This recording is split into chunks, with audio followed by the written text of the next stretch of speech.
Many people wonder, how can we enhance our passion? Why is he or she always aroused and I am not? Is it something wrong with me? Why we don't have desire for each other anymore? So, what is desire? The information presented to us regarding sexual desire often revolves around a singular narrative, suggesting that our so-called libido can either be high or low. However, it is crucial to acknowledge that these notions are merely misconceptions. In truth, sexual desire encompasses various forms, namely spontaneous and responsive.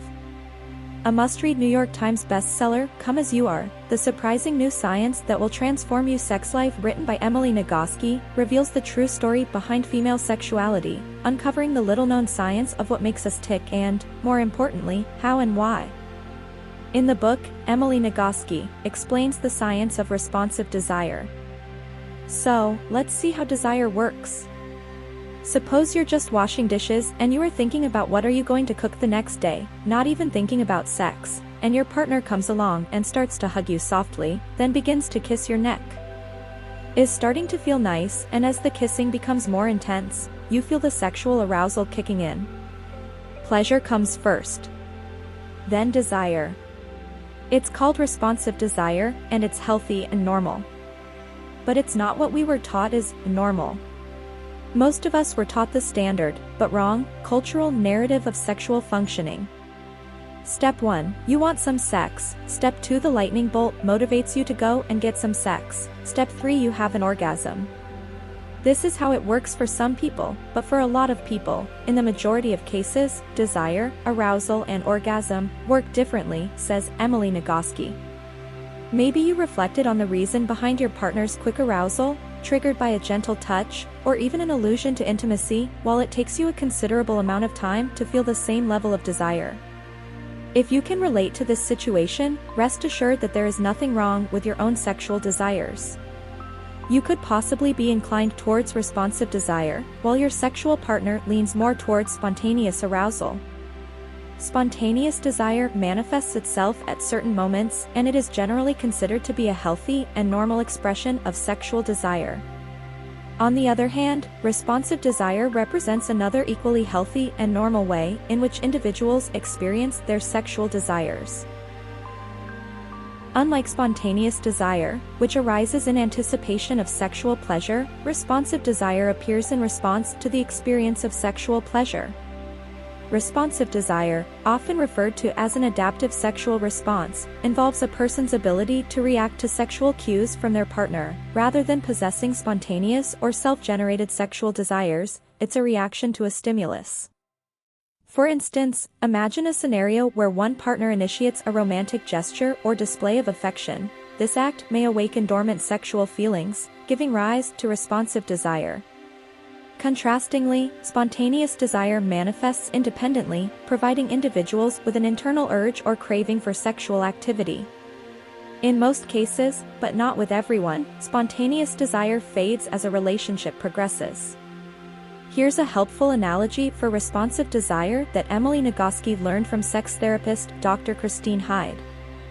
Imagine that a good friend invites you to her party, and you accept the invitation because she's your good friend.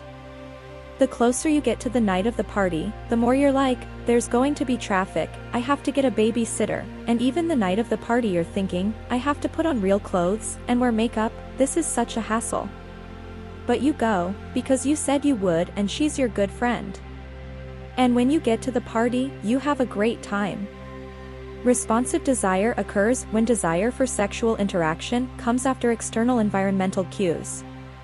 This type of desire might be inspired by sexting, physical touch, massage, watching erotic content, a sensual bath, spending quality time together, watching your partner undress.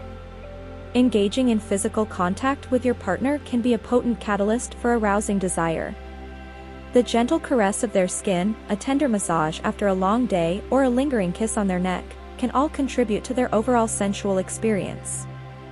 The key to assessing your own sexual well-being is not how much you want sex, but how much you like the sex you are having. Some individuals mistakenly believe that a lack of sudden, unpredictable yearning for sex is a concern, even labeling it as a disorder.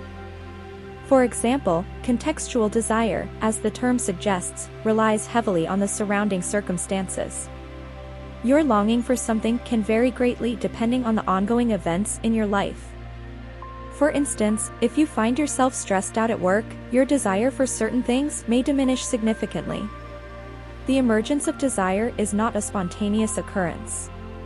It is a multifaceted psychological and physiological reaction that originates from various biological, psychological, emotional, and relational elements.